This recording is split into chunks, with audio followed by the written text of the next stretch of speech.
Ngizoqala 43 isihloko sithi intshumayelo yasentabeni number 43 nizwile ngifuna ukuhamba phezulu kwamazwi abazalwane ade bekhuluma ngawo uma usisixhwane ukhuluma indaba kaDaniel egcineni ithi inkosi sebezokhonza uNkulunkulu kaDaniel angithi babe ngakholwa bona uNkulunkulu kwadingeka babone ukukholwa kukaDaniel ukuze izolo sihlangana noMahamende Vernel uthi uMahamende usezozisontweni naye kodwa uzowathina ngama-49 isithi ke mina lento eyenzekayo ile ngihlale ngisho ukuthi kubiza ukuthi uMendi ashintshe enze kahle ukuze athi uma wakhe ngizomlandela because ubona lento edliwa uMendi lakho uMahamende ke mdala kumina sikhule ngandawonye ngifunda kolokhati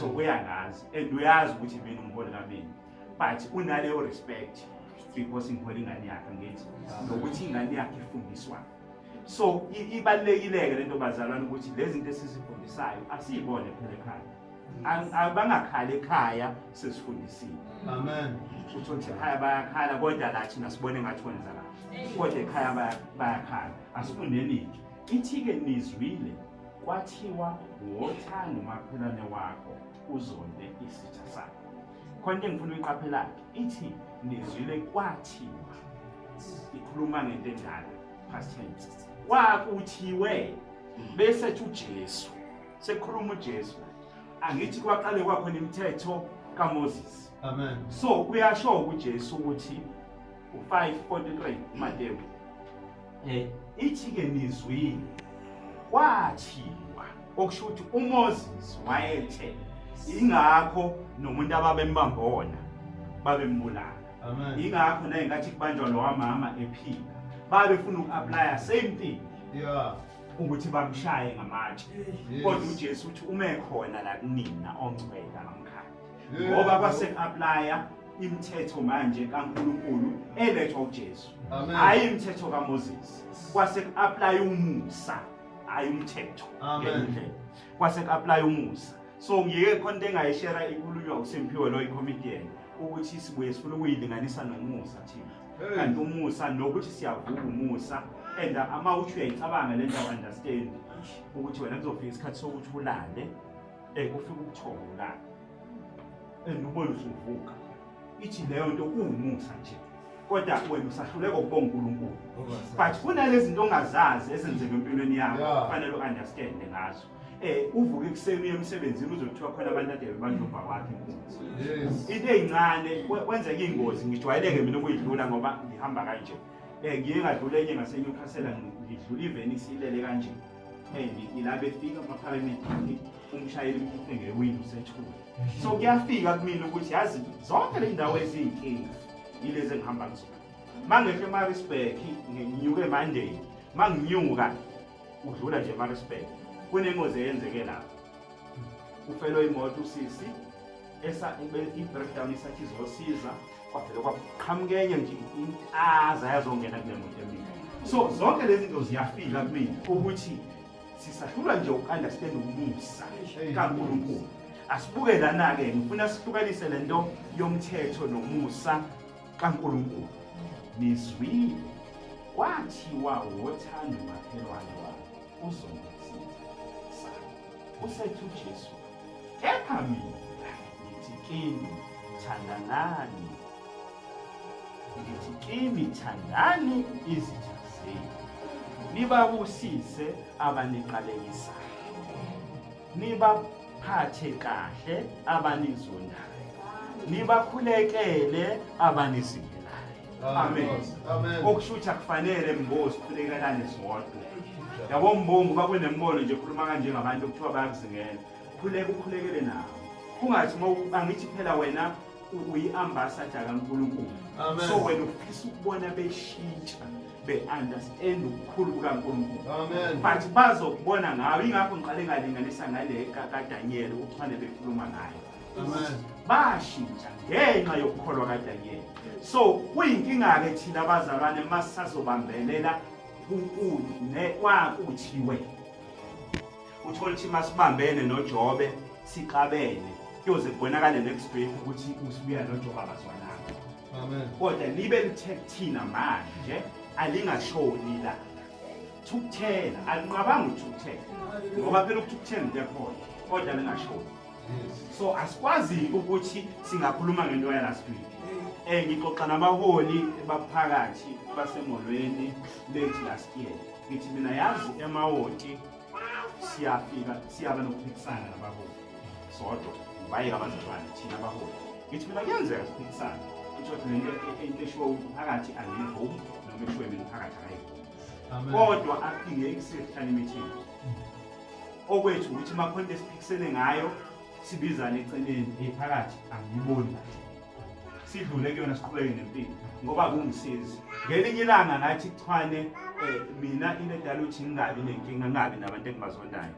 ukuthi angitholi imali ngokuthi ngizona general awuma kuthiwa kuyaholela hayi mhlambe ngabe ngibaningi bazalwane engibazondayo so khona izinto engenasidingo nawe into engenamsebenzi uyayixaka ungazibelwa inhliziyo nje uyixaka nje ngomuntu engabe ifocus yakho iqala kuwena uNkulunkulu kuqala ngoba ugeneral ethina besifuna okwaphezulu inkinga-ke lencwadi ethi asifuna okwaphezulu banakho ukuyiphambanisa especially uma soyibuka sijaha insindiso sikajahanga umncwele bacabanga ukuthi ithi akuyeke uyimpela kanti mayithi asifuna okwaphezulu ithi asifuna umthetho kaJehova senza intando kaJehova ayikhulumi ngempela baze bayilinganise eJobe bathi kwaphiwa umkhumbi kwavuna iwindi phezulu ukuze abantu bangabisayiboka into zaphansi bakhulume ngemsamo yabantu kanti ayikhulumi ngaleyo ikhuluma ngemthetho kaNkulunkulu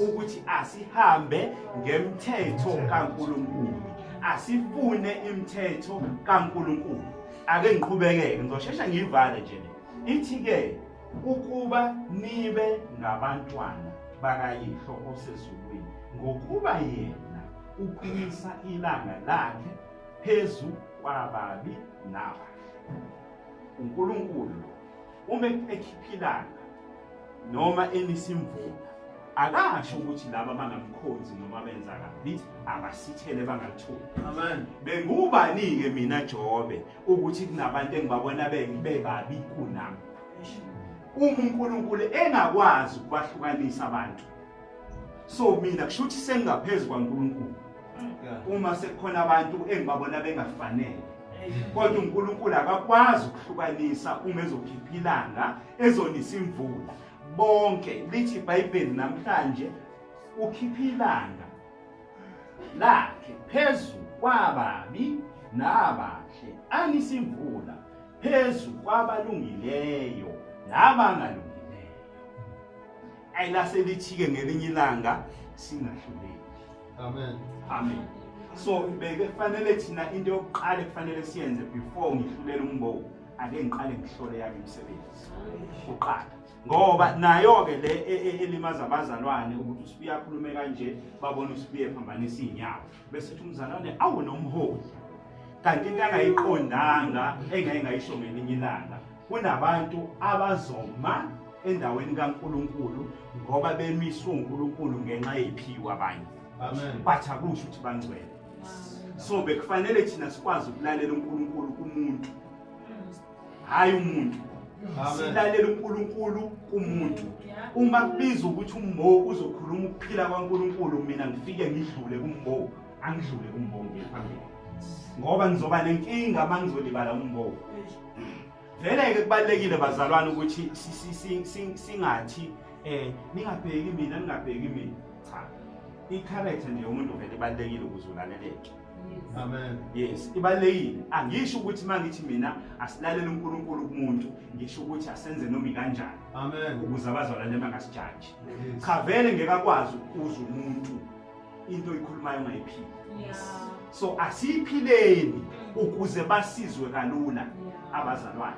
Into esiyikhulumayo asiyiphileni. Senizoyivala. Athi uNumber 46 ngokuba uma nithanda abanithandayo ninamvuzo omuni na. Umbuzo lo uthi uma kuwukuthi ubaphakathi uyangithanda mina ngithanda yena ugeneral akangithanda ngimthanda yini umvuzo wami. Amen. Chuthi ngizwe sitshela isikhathi nje emehlweni kaNkulunkulu uma ngikhetha abantu. Amen. Abenze njalo nabathelisi ngokuba uma nithanda abanithandayo ninamvuzo omuni na. Abenzi njalo nabathelisi na. Angithi abathelisi ilabo abatshelekisa ngemali. Amen. Hayi vele ke ama-customer abo bayawazi. Bayawathanda futhi.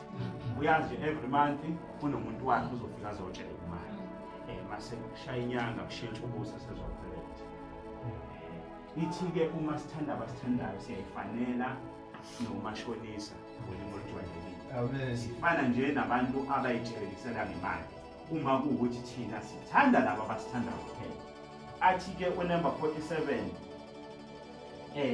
futhi uma nibingelela abafowenu bodwa nenza lukhululuni na. Okusho ukuthi uma ngibingelela uMo ngobe umfowethu ungambingelela uJobe. Ithi ayikho nenza lukhululuni na. Athi abenzi njalo nabezizwe na. Abezizwe ke ilalethele bangaphandle. Okusho ukuthi emgaqweni vele kulindelekile ukuthi umuntu uzobingelela umuntu amaziyo. Angamazi angamile. Okusho ukuthi siyafana nabasemgaqweni uma sizawubingelela esibathandayo singababingeleli esingabathandi. Number 48 lokugcina ngakho ke manibe ngabapheleleyo njengokuba uyihlo wasezulwini ephelele. Amen. Uthena mayedala umuntu wasenza umuntu asifuze. Usho uNkulunkulu ekhuluma nomoya ongcwele noJesu. Amen. Athi uNumber 48 ngakho ke manibe ngabapheleleyo njengokuba uyihlo wasezulwini ephelele. Okusho ukuthi abantu ababona uNkulunkulu uthina. Ngakhe thema emdala umuntu wathi asimenze asifuze. Wasethi la kulesifundayo umenisa noma ekhiphilayo angakhethi. Okusho ukuthi nathi ke bazalwane ake sifunde nje ungakhethi. Nabazalwane bafane nabantu bafane. Ingakho ngithe mina nginankinga nokufica nabantu abangakhothi. Kodwa kubalekile ubani owina omunye. So akhona amazwi abhalwe la athi ungahlali nabenze okubi kanjani. But iqiniso bazolandela. So khona izinto ezifuna ingqondo nje. Hayi ukuthi silokho esigcina kakhulu emazwini. Sikwazi ukunderstand izwi likaNkulunkulu emazwini abhaliwe. Sikhosa kufani. Amazwi lawo abhaliwe awafani nezwi likaNkulunkulu. Kuyenzeka siwazi amazwi abhaliwe siwakhulume kamnandi kodwa izwi singalizwa. Amen. So ifuna sikwazi ukuhlukanisa lezi zinto zombili bazalwane. Ukuthi usibiya mhlawumbe uzokhuluma kahle kanjani akusho ukuthi usekuzile izwi. Kungenzeka ukuthi wazi amazwi abhaliwe futhi awachaze kodwa izwi likaNkulunkulu engalizwanga. So bengifisa abazalwane ukuthi sifunde ukuhlukanisa lezi zinto ukuthi sidluleke manje emazwini lawo esiwafundayo sinxusa umoya ongcwele ukuthi usize ukuthi sizwe izwi lakhe ukuze masikhuluma kubantu bayizwe lento esikhulumayo. That's why ngisho sizoma phambi kwabantu Jobe. Kuyenzeka kube khona umuntu ngisho umholi ewubishop noma yini akhulume kodwa ibandla lingamuzwa noma abantu bangamuzwa. Kanti inkinga ihluke ekutheni wazi amazwi abhaliwe futhi wachaza kamnandi kodwa kalizwange likaNkulunkulu. So alidluleli kubantu. Phela kuyingozi bazalwane ukuma ngokwazi.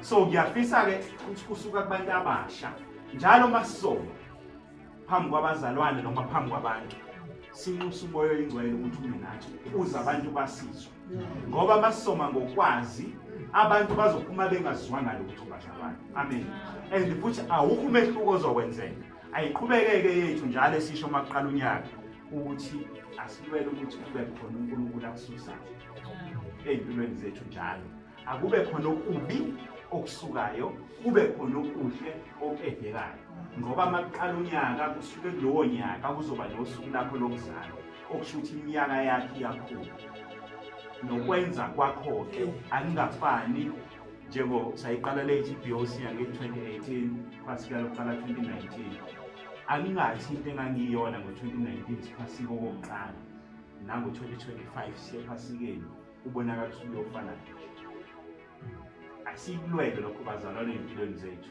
ukuthi lento ebesiyona before akubonakala umehluko ezisihamba siyaphambili amen